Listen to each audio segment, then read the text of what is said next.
afternoon, ladies and gentlemen. I'm Charles Higham. I am a research professor at the world's most southerly university, the University of Otago in New Zealand. The fact that I'm gone almost completely grey reflects the last 20 minutes of the last World Cup match. It was extremely tense. I don't know whether Eric suggested that I went to New Zealand because it was about as far as he could send me from Cambridge, but that's where I went in 1966. And so my experience of Eric Higgs essentially began in 1959 when I matriculated at St Catherine's, and it ended on about the 10th of December 1966 when my wife and my little son Thomas, aged 10 months, left Tilbury for a 5-week voyage to New Zealand. As an undergraduate, of course, I got to know Eric. I want to give you some slight flavour, perhaps slightly also exaggerated about what it was like then in 59-60 to be an undergraduate learning archaeology. I was a precise contemporary of John Landry sitting in front of me, Colin Renfrew, Barry Cunliffe and Paul Mellors. And we were taught by Graham Clark, by Glyn Daniel and by John Coles, and if you did Periodic by Charles McBurney. Typically, one would sit in the South Lecture Theatre wearing one's gown, and when the lecturer swept in, or the professor swept in wearing an MA gown, I stood up and was then invited to sit down. And then we were regaled with Graham's latest information on the Mesolithic of Scandinavia, which never turned me on particularly. Glyn Daniel would come in and announce another radiocarbon date, which was transforming our knowledge, of course, of the chronology, albeit without any form of calibration. And it helped if you were doing the Bronze Age, if you knew the difference between Hallstatt B2 and B3 on the basis of whether one sword had a Zwischenstock. Now, as I thought at the time, I'm much more interested in who was wielding the sword rather than the shape of its hilt.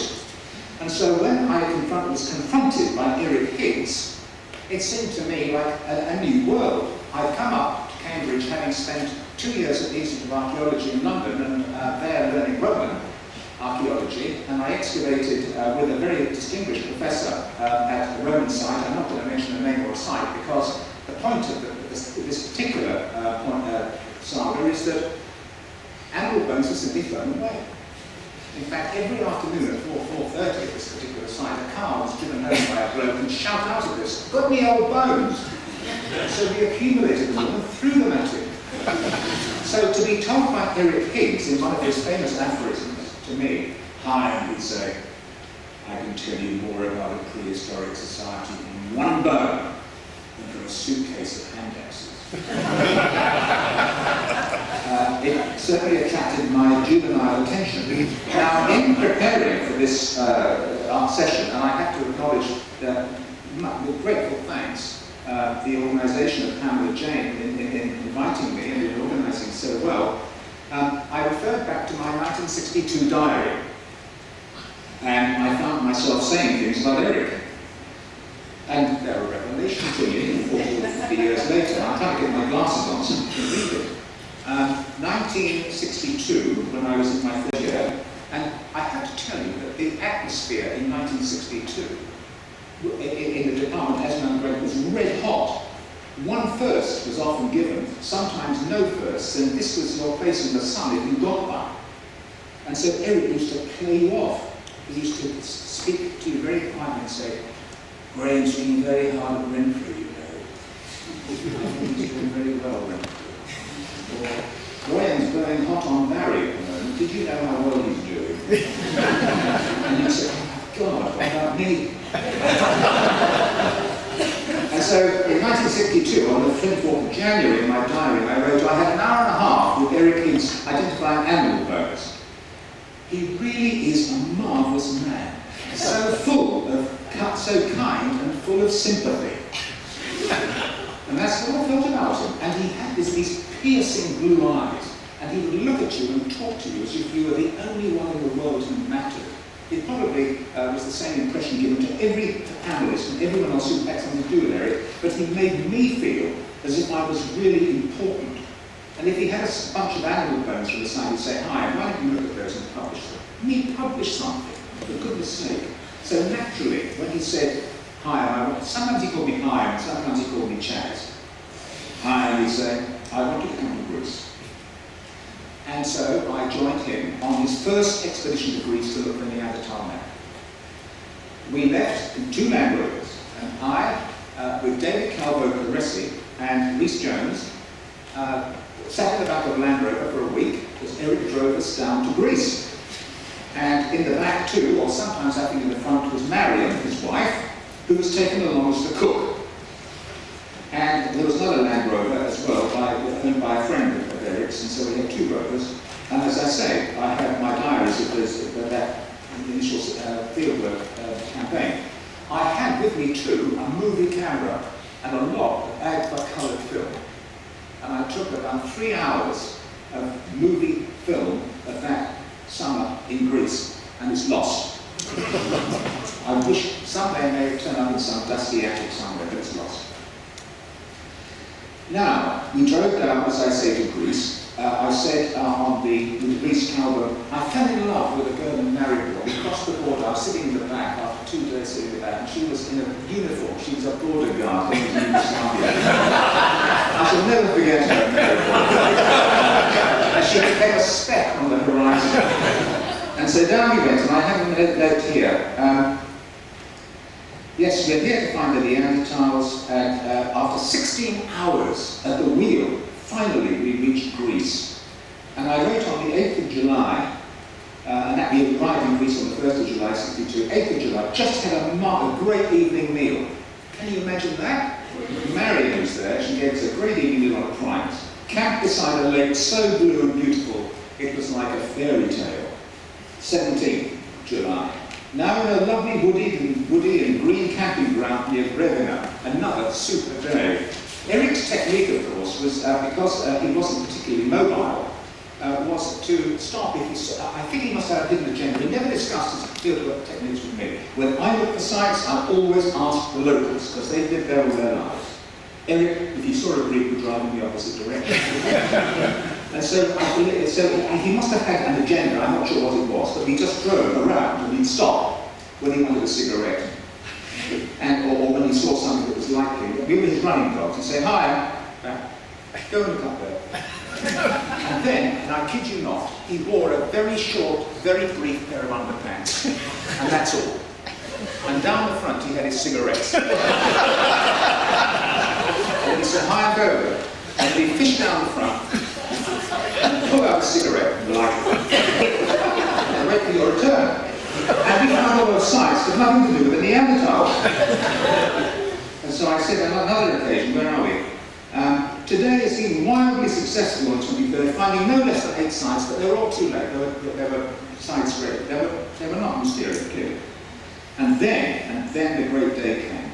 On the 1st of August, on the 31st of July, at last, our most significant day as we found a prolific Mousterian industry in an eroded land surface. We're all really delighted over our Neanderthal discovery.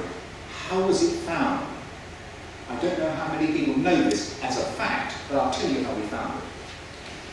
We had been, as I say, driving around northern Greece, finding some late Bronze Age or some Neolithic sites. Eric thought, there's nothing here.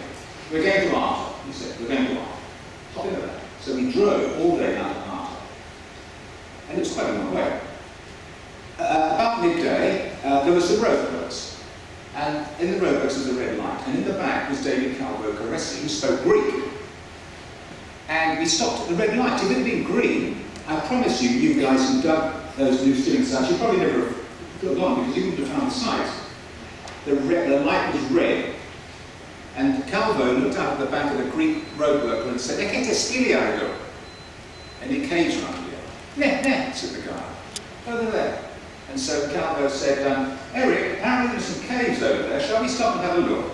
Eric said, well, I suppose it's lunchtime. Okay. And so he sent the running dogs. I went that way.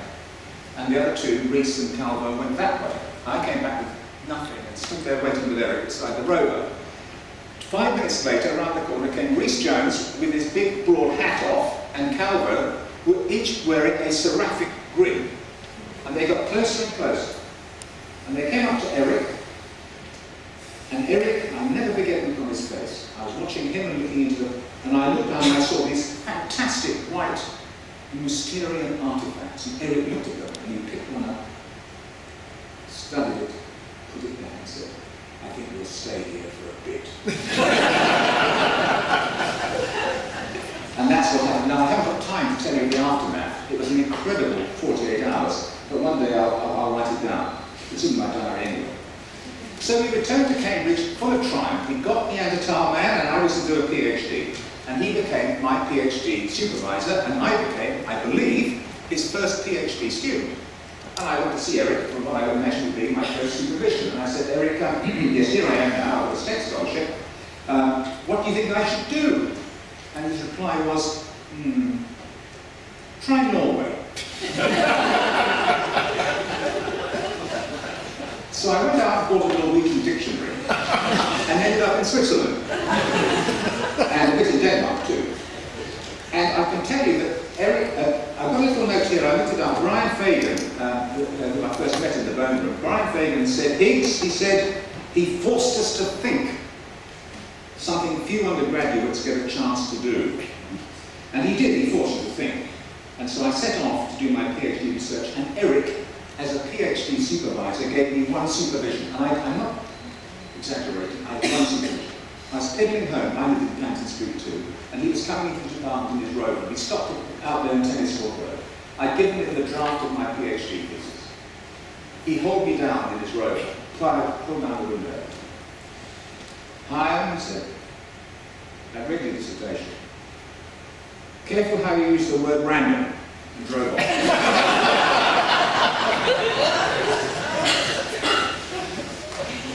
Everyone here on the panel will tell you that Higgs shaped your archaeological field. He was my archaeological father figure.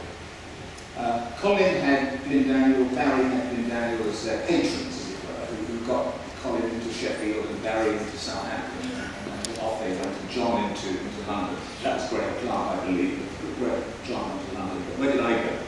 Because when I had an interview for a job in Birmingham, the Professor Fred Shotton, FRS, the chairman of the interview panel, as I sat down for a job interview, said, Higham, he said, I've been looking for I'm wondering for some time why you chose such an eccentric PhD topic. I said, well, I don't think it's eccentric. And he said, well, I do. And so I ended up not in Birmingham, but in New Zealand. I went to see Eric. Eric, I said, whatever shall I do? I've got a wife and a little 10-month-old baby. He said, write to gather coal in Dunedin and Gulson in Australia. So I wrote to Peter Garrick. I didn't want to go to Australia for some reason. Ended up in New Zealand. Arrived in January '67, and the first thing I did was to set up a bone room. And the first thing I did in Thailand when I got there 2 years later was to start collecting a comparative collection.